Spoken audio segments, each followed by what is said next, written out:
Some days ago, I randomly decided it was time to find some other content creators on YouTube for Arena of the Planeswalkers.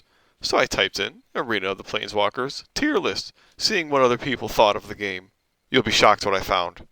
Or what I didn't find. Pretty much everything were like, knockoffs of AOTP, Magic Spell Slingers, the Magic the card game. Things that, honestly, they're all just inferior to AOTP. Shout out to Two Bats Gaming here, though. He actually had an AOTP Strongest Color video. He doesn't look like he's active anymore, though. But other than his video, I pretty much found nothing talking about like the power of AOTP cards. So I thought, it's my turn to contribute to this masterpiece of a game.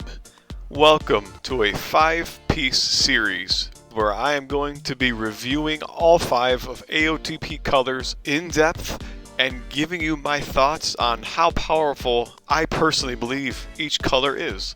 One big point for me to make before I continue, in general, I think AOTP is quite akin to chess in that you want to do a lot to protect your Planeswalker, who's effectively your king. So, when I'm reviewing spells and army cards, I generally rank them higher if 1. They're capable of dealing direct damage to figures in general, which includes creatures and planeswalkers. Number 2, if they are capable of healing planeswalkers.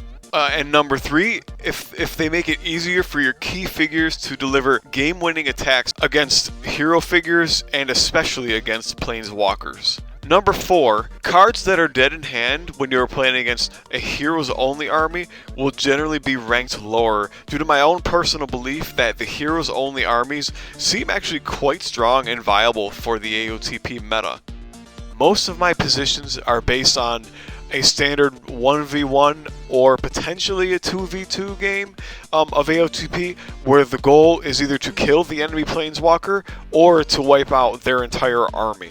I'm not going to typically consider things like capture the flag or odd kinds of victory conditions.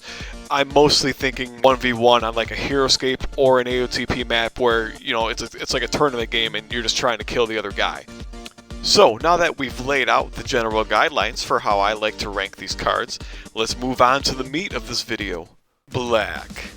In the Magic the Gathering the card game, it appears to me that the theme of black is generally death, decay, power, exploitation, darkness, ambition, ruthlessness, things to that effect.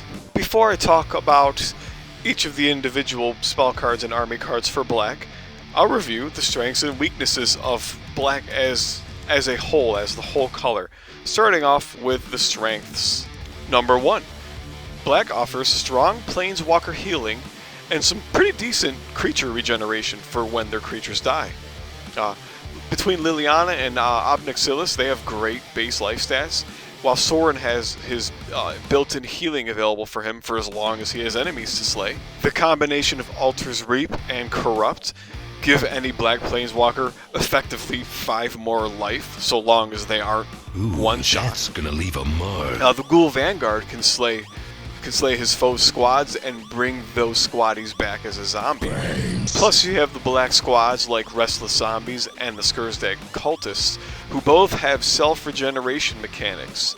And black also has the Rise of the Dark Realm spell, which allows them to bring a squad figure back at a key moment of their choice. Number 2. Black has a decent mix of damage dealing and offense enhancing cards.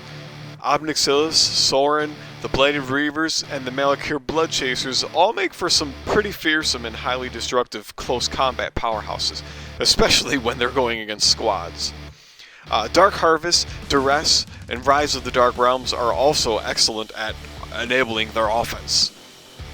Bone Splinters can inflict serious damage against any creature, especially useful in that it can hit heroes, while we have things like Killing Wave, Virulent Swipe, and Ever After, all of which will cause your opponent to regret ever bringing a squad to fight your black army. And number 3, the ability to induce card draw for yourself, and the ability to cause your opponent to discard cards. Obnixilis at any price can be used against his own figures in order to generate card draw. Very powerful when used in tandem with the Restless Zombies. Painful Truths and Behold the Beyond can give black additional ways to manipulate their own hand, though playing these cards comes with their own price. Spells like Barter and Blood, Duress, Mental Agony, and Liliana's Caress will throw your opponents for a loop when these spells cause them to lose their most powerful spell cards. On to the weaknesses of black.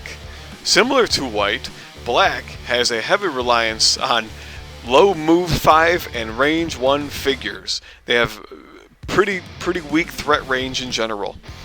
Black's board state is also typically predictable, and they are generally easy to shoot down from range due to their own lack of spells which allow for surprise movement and or higher ranged attacks.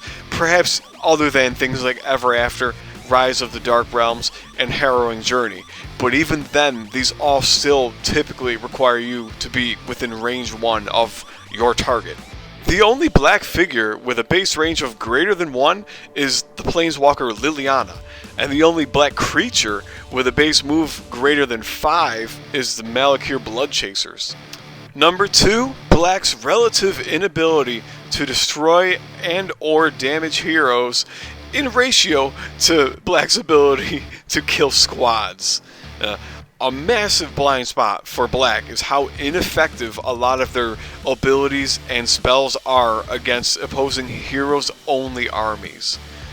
Of 21 black spells, 7 of them, Killing Wave, Ever After, Strangling Soot, Creeping Dread, Crippling Blight, Demonic Appetite, and Virulent Swipe, are all effectively useless if your opponent does not have a single squad in their army. Additionally, all of black's planeswalkers are typically weaker when fighting heroes versus when fighting squads.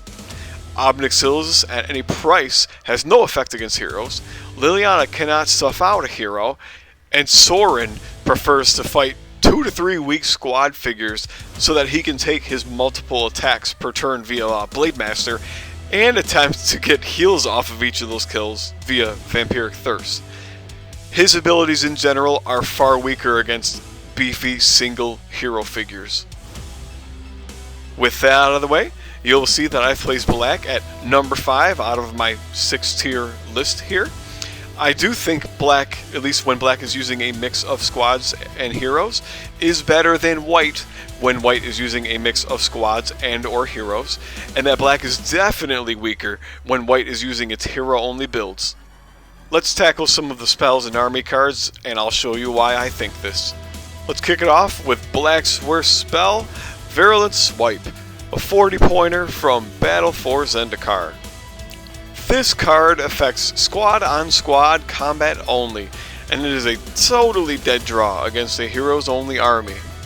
Virulent Swipe worries me even further due to the heavy reliance on attack rolls, which could lead to Field's bad moments when you've spent 40 points of your spell deck and dealt a damage to each of your creatures in a squad to just not deal any damage to any opponent squad creatures and get those insta-kills. Granted, this logic applies for a lot of cards which require you to roll attack dice for things, but there aren't very many other cards in the game which deal so much damage to your own creatures and don't give you guaranteed results. The way I look at Virulent Swipe and Death Touch is it's basically license to kill mode for one turn against enemy squads. For those of you who may miss my reference here, this is a reference to the Nintendo 64's GoldenEye shooter, or at least it's the first thing I think of. They had it was called License to Kill mode, where if any player took like any point of damage, whether it's like by a punch or by a bullet, any bullet from any gun, you would die. I view Death Touch similarly, except that it only works against squads, which makes it just far weaker, unfortunately. But the issue is exacerbated even further by black's many low move and low range figures. They are pretty inflexible in attempting to extend their reach and get to their targets of choice, just like white is. The primary synergy I can think of for this card is to use it on your Malakir Bloodchasers while they are all healthy, because dealing 1 damage to them can be relatively easily mitigated by them going in and attacking a figure and triggering their lifelink whenever they deal even 1 damage, which will allow them to heal it off and potentially wipe out an entire squad in 1 turn. Otherwise, this card's just disgusting. I don't even want to talk about it anymore. Burn it, rip it up, you don't even need it in your collection, get rid of it. Next up, Harrowing Journey, 25 pointer from Shadows over Innistrad. To me, this card honestly sounds pretty cool and flexible in theory, but in reality, it doesn't seem like it's making much of a difference, especially for a cost of 25 points. In reverse of what many of Black's spells do, this one actually can only target heroes and is useless against squads. You can choose to tag one of your own heroes with it, or drop it on an enemy hero. Just remember that the +3 move and the 1 damage per turn taken with the hero is all part of the package. Perhaps this is the anti-hero tech that Black needed all along, and I just haven't realized it yet. But the idea of having a strong enemy hero get +3 move and chase my Planeswalker around the battlefield doesn't exactly sound like a great compromise for that 1 damage per turn that they will take in exchange. Had this card been costed 5 or 10 points, maybe I would have ranked it higher, but apparently the guy in charge of writing this card must have been drunk when he decided on the cost of it. Next up, Behold the Beyond, 15 points from Shadows over Innistrad. I think AotP discard effects are generally above average in value, but only in cases where we are forcing our opponents to discard, not forcing ourselves to discard. I am not much of a fan of forcing yourself to discard, especially due to the small deck size of 12. Every card counts in this game. If you are discarding more than 1 card via the effects of Behold the Beyond, in my opinion, you are not coming out on top of that interaction, especially in a long game. I acknowledge certainly that there are instances where refreshing your hand with 3 brand new cards could get you the game-winning move or put you in a very strong position to win within a turn or 2, especially if you had no cards in hand or maybe only 1 in hand immediately after you played Behold the Beyond. But discarding too many cards up front for this effect is detrimental if you can't win the game within the next turn or 2. Chef Obnixilis has cooked up a special for you guys. Get ready for a string of 6 spells that are downright useless against heroes only builds.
Whew, who's the editor of this video? Man, this guy is an uncivilized animal.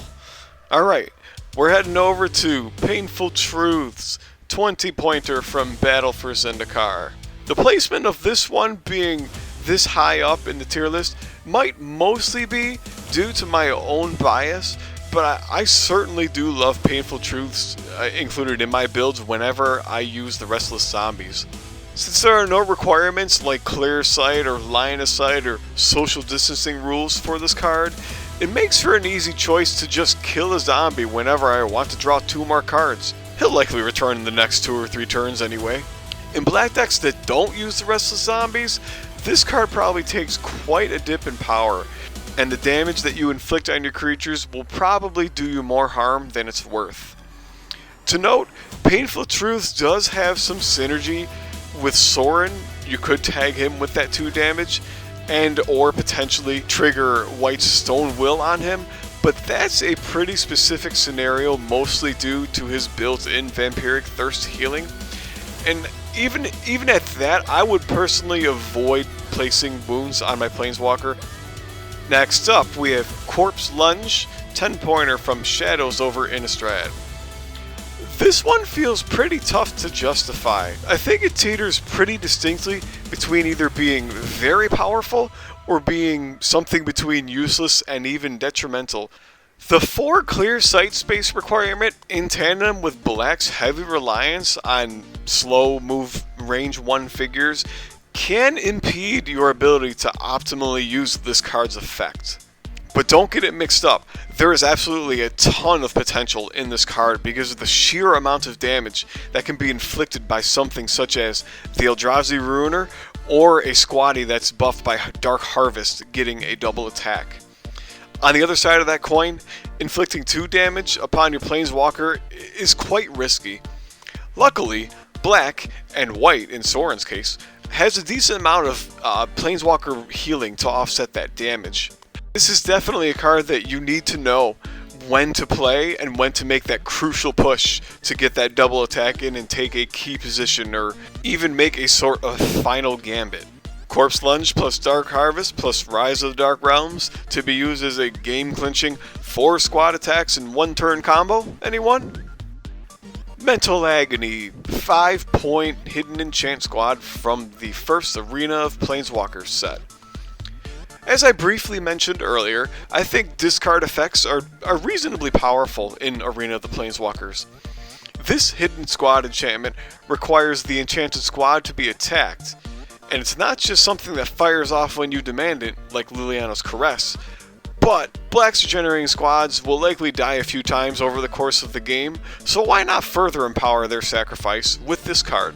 This card can be sent to the graveyard and do nothing at all if your squad is destroyed by things other than combat, such as spells or other army card abilities or leaving engagement attacks. But for 5 points, I wouldn't fret too much about that. Heading into the spells that I tend to like a lot in my black builds, Despise, 10-pointer from the first Arena of Planeswalkers set. Since there should always be an enemy Planeswalker that you are fighting against at the start of each game, it's pretty hard to go wrong in using a spell which permanently weakens the power of that figure, especially at just 10 points. This card is quite useful against Chandra and Sorin to cripple their multi-attacks. Additionally, it gimps Sorin's potential in getting kills and therefore healing from killing your own figures. Blue's Misdirection can twist this card against us and put it on our own Planeswalker, so it may be a matter of weighing risk-reward if there's a blue opponent at the table with you. You could hope to play around Misdirection by destroying it via something like Liliana's Caress, Barter and Blood, Mental Agony, or even Duress. But all in all, 10-pointer, Despise, I like it. I think I would include it in most of my builds that have any black cards in them at all. Here we are at Barter and Blood, 5-pointer from Shadows over Innistrad. Somewhat similar to Mental Agony, but with a stronger payout and without being a hidden enchant, so your opponent sees this one coming a mile away, no matter what. This card seems quite good at 5 points, especially because you can enchant a hero with it if you want to dissuade your opponent from rushing to destroy one of your heroes. It can also damage a Planeswalker with its effect, which ups its value a little bit, at least in my eyes. Similarly to Mental Agony, there are ways to cause this card to die quietly, again for the same reasons such as leaving engagement attacks, spells, and abilities. But I bring up the same logic as before. For 5 points, if you're causing your opponent to have to do something different to play around your figures to avoid Barter and Blood's effect, I think it's still doing a pretty good job of disrupting your opponent's game plan. Next up, we have Corrupt, a 10-pointer from the Arena of the Planeswalkers set. And just to note that from here up until I get to Black's top spell, the rest of these spells are all from the first Arena of the Planeswalkers set. That is when Black was at its peak, in my opinion. Back to Corrupt. This is a reliable 10-point card. While it isn't particularly game-changing, it deals guaranteed 1 damage to a hero or squad creature of your choice within 5 clear sight spaces of your Planeswalker, and then it heals your Planeswalker of 1 damage. Much better. You can even damage and or destroy a friendly creature if you're desperate for healing. I've done this before to slay my own last Restless Zombie so that I could start rolling for Darkness Arises, and so that I could heal my Planeswalker of 1 damage. Corrupt is very splashable and very efficient in oiling your Black War Machine. And at 10 points, this one should easily slide into most Black builds. Hashtag build Black better. On to the next truly powerful Black card, Dark Harvest, 15-pointer from the first Arena of Planeswalkers set. Sacrificing a creature makes this one a tough pill to swallow. But given some of the ways that Black squad creatures can return to the battlefield, mostly in Rise of the Dark Realms and Skurzag Indoctrination, but also with the zombies Darkness Arises if you're in a real pinch for power. But the sacrifice required for this +3 power doesn't phase Black quite as badly as it would any other color. Dark Harvest, when combined with something like Duress, is extremely powerful, especially if you can get 2 or more attacks against your opponent's Planeswalker, because you will be highly likely to cause them to discard cards via Duress's effect, but also you could potentially kill their Planeswalker because of the massive power spike you get from Dark Harvest. Very nice card. Up next, the card we just talked about, Duress, 15-pointer from the first Arena of the Planeswalkers set. Considering Red's Power of Fire, which in my opinion is a very good card when it gives your squad +1 power at 20 points, Duress is some damn good value. It gives your squad +1 power and the potential to make your opponent discard cards from their hand, all at the cheaper price of 15 instead of Power of Fire's 20. This is the kind of lockdown/control card that should be played right when you have the opening to nail your opponent's Planeswalker with 2 or more of your squad's attacks. If even 2 squad figures manage to slip some wounds in while Duress is active on them, the card discard function can be quite snowbally, potentially causing your opponent to lose their best spells, which could be answers to help them escape the situation that they are in. Definitely a great card, and it only becomes more reliable when you can stack more power on your attacking squad. Rise of the Dark Realms, 25-pointer from the first Arena of Planeswalkers set. Any build that uses Dark Harvest and or expensive squads such as the Blighted Reavers should get the best value out of Rise of the Dark Realms. When you play Dark Harvest on your squad, you have to destroy one of them. But if you play Rise of the Dark Realms right afterward, you bring that squaddy back and voila, you have a full squad with +3 power. Absolutely terrifying. You keep your squad activation quality high by keeping your entire squad on the battlefield so that you have more figures moving and attacking each activation of the army card. So undoing death should be a no-brainer. In my opinion, Rise of the Dark Realms is slightly more valuable to Ob Nixilis or Sorin because of their range 1 and their tendency to be closer to the thick of the combat. This means that when Rise of the Dark Realms resurrects their creature, that creature likely won't have too far to travel to re-enter engagement. Where Liliana might be a bit further away from the battle with her higher range, and Black's creatures don't have very high move, which is a little bit annoying when trying to use this card in tandem with Dark Harvest and getting 3 squad attacks all in the same turn. But all in all, almost every single Black deck should have Rise of the Dark Realms in it as long as they have a squad in their army. Nearly at the top, Black's second best spell, Bone Splinters, 10-pointer from the first Arena of Planeswalkers set. This was so nearly my choice for Black's best spell. It is very key in Black's ability to destroy enemy hero creatures. A major plus here is that this card makes no reference to range or line of sight of your Planeswalker, so rush your weak regenerating zombies and or cultists into combat with some high priority target or multiple targets, make some attack rolls against those figures, and then after your action 4 attacks, give them the metaphorical finger by playing this 10-point beast to inflict serious harm on a hero creature or even outright kill a threatening enemy squaddie. Very powerful card. Include Bone Splinters in every single black deck that you make if you have at least one squad in that army. Started at the bottom, now we're here. Top spell, Altar's Reap. 25 pointer from Arena of the Planeswalkers. Healing 4 points of damage off of your VIP is extremely potent, especially when you use a Restless Zombie or a Skursdag Cultist to fuel this card. It's a bit shameful that this doesn't quite heal off damage in the same ratio as Bountiful Harvest or Near-Death Experience, especially when Black has to also sacrifice one of their creatures to get their healing to work. But Altar's Reap packs the highest amount of Planeswalker healing into a single card, and I think Black's Planeswalkers are generally going to carry more weight in their armies compared to Planeswalkers of other colors. And the rest of the zombies are easy fodder for this card, so I find this card has a greater impact for Black versus other colors which can rely more on their squad figures to do heavy lifting. Let's move on to the Black army cards and figures. On to the weakest one in my opinion. Skursdag Cultists.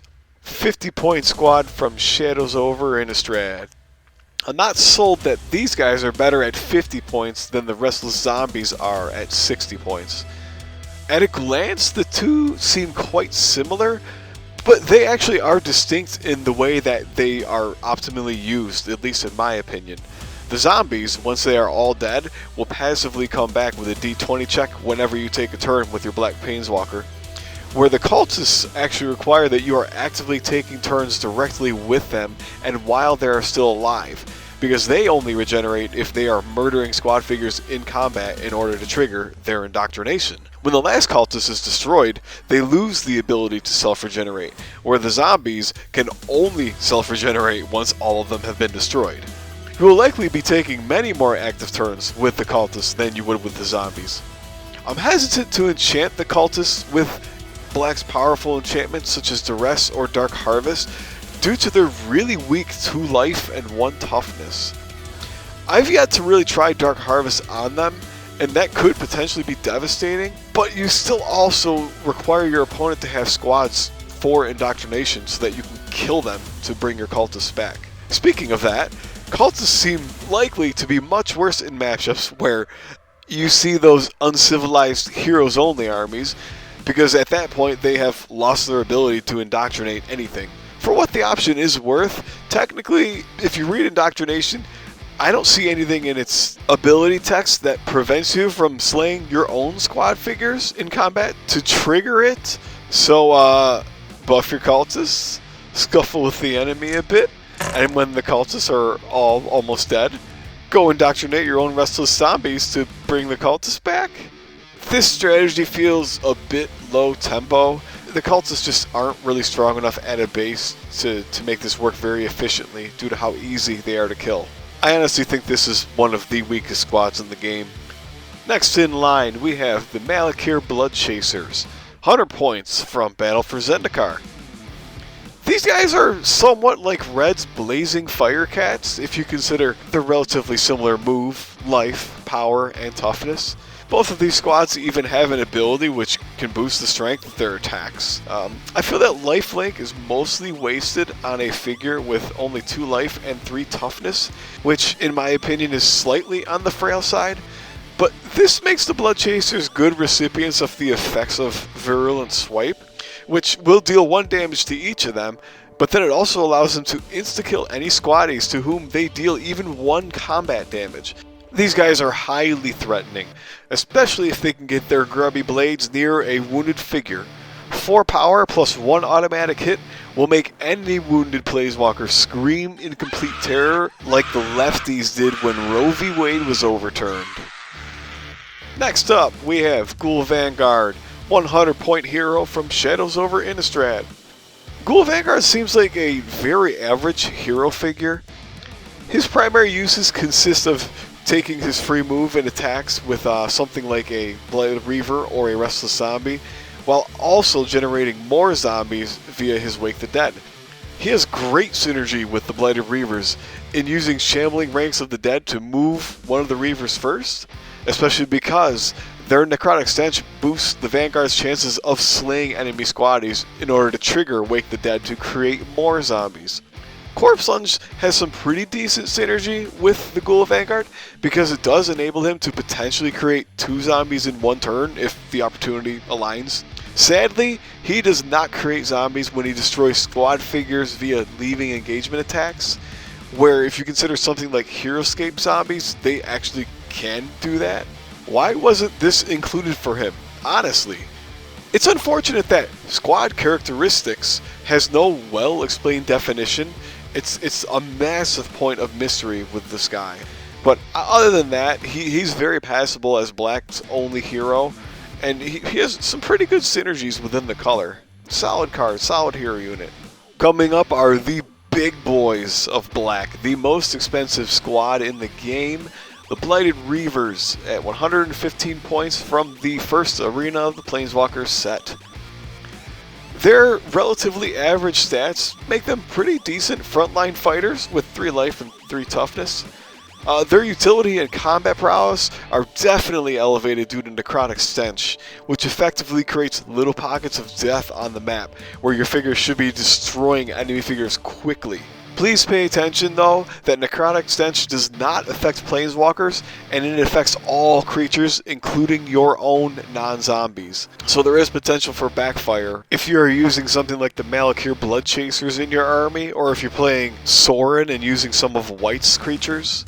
One of the unfortunate things about the Reavers being as expensive as they are, and also still a medium-sized single-space squaddie, is that they are vulnerable to basically all of the squad insta-kill and debilitation shenanigans of blue, such as Unsummon and Mind Control, white, such as Fell the Mighty and Sunlance, and even some of Black's own stuff, such as Liliana's Snuff Out and Crippling Blight.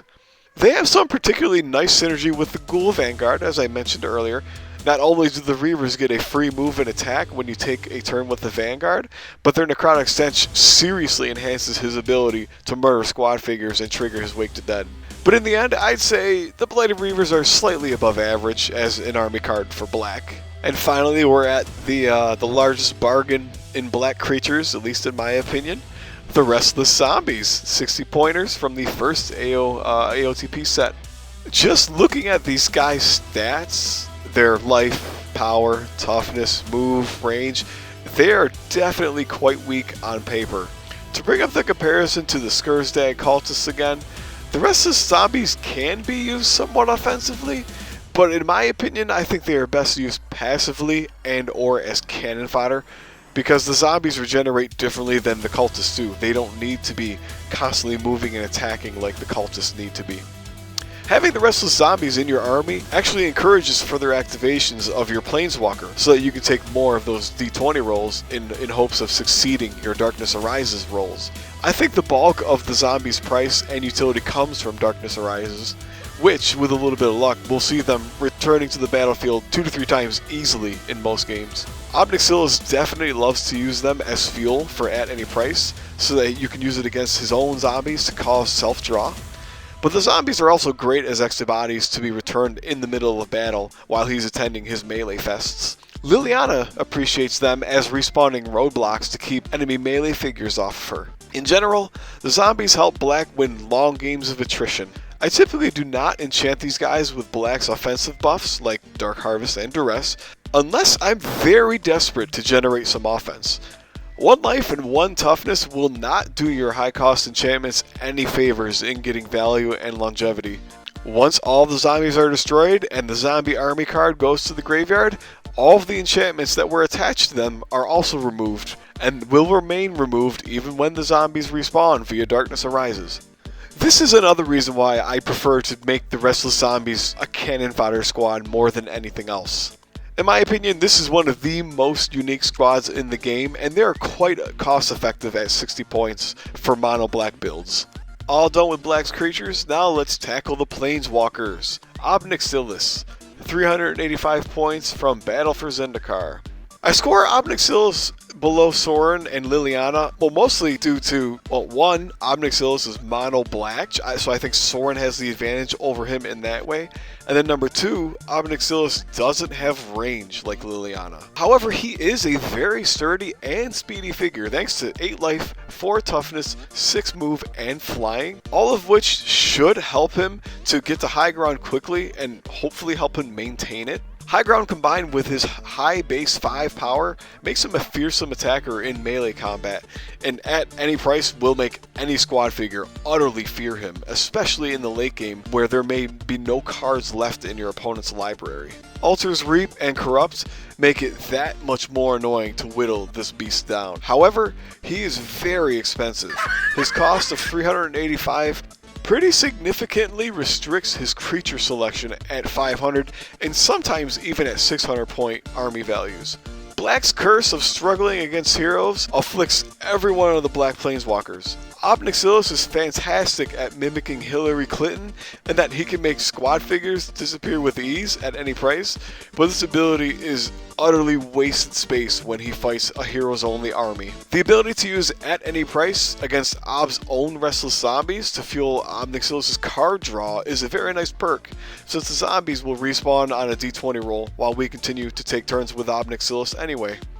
To sum it up, Obnixilis is basically Black in a nutshell. He murders squads with ease and sucks against heroes.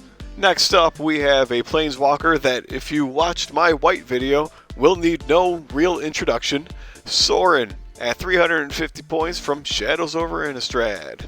In my opinion, 6 life is kind of weak for a Planeswalker, and a very scary proposition for a melee-oriented Planeswalker.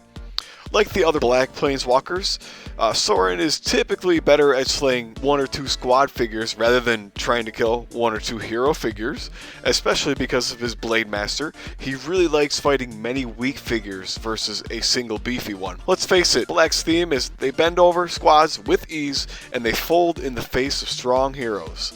As long as he isn't instantly bursted down in like a single turn or two, Sorin is extremely annoying to remove from the board because of his access to things like Corrupt, Near-Death Experience, and Altar's Reap for even more healing on top of his Vampiric Thirst. He can carry a game to a win when it is sufficiently set up so that enemy squads and heroes are weakened and that they can be destroyed by him in combat for his 2 points of healing after each kill. If you want to hear more of my thoughts of the mixture of white and black being in the same army, please go catch my Sorin review from my color tier list which reviews white. Just note that Sorin, in my opinion, is a solid Planeswalker, and I think he's capable of fielding some pretty high tier armies. And finally, we hit the cream of the crop, the queen herself, Liliana Vess, 325 points from the first AOTP set. Frankly, black may have actually been the strongest color when it was only the first AOTP set. However, with the release of Battle for Zendikar and Shadows over Innistrad, Liliana and black in general certainly felt a loss in power. In games with many enemy squads, she is significantly more powerful due to her Snuff Out ability. In typical Black fashion, enemy hero creatures present some issues to Liliana, because many of Black's spells and her own Snuff Out ability are completely useless against heroes. Luckily, Liliana is the lowest costing Planeswalker, yet far and away from being the weakest one. She should have a few extra points available for her to purchase extra creatures for her army to help her combat heroes. Literally, Liliana plus the Restless Zombies cost as much as Obnixilis does by himself. As the only black figure with a range greater than 1, Liliana brings unique pressure to the table for a color that utterly lacks move speed and range compared to any other color. All of this stuff combines to make Liliana the strongest black planeswalker, in my opinion. And thus ends my review of Black's cards. My final thoughts on black. To broadly generalize black, I would say it is the color of unadulterated mass genocide of enemy squads, along with lots of self-regeneration for their own, and healing for their king. I expect that armies which are super dependent on their own squads for damage output will tend to struggle in a game against black. Please summon the like button, summon the subscribe button, go into the comments section, leave me a comment, and tell me why Ob Nixilis is actually the best Planeswalker. And we'll catch you in the next tier list video.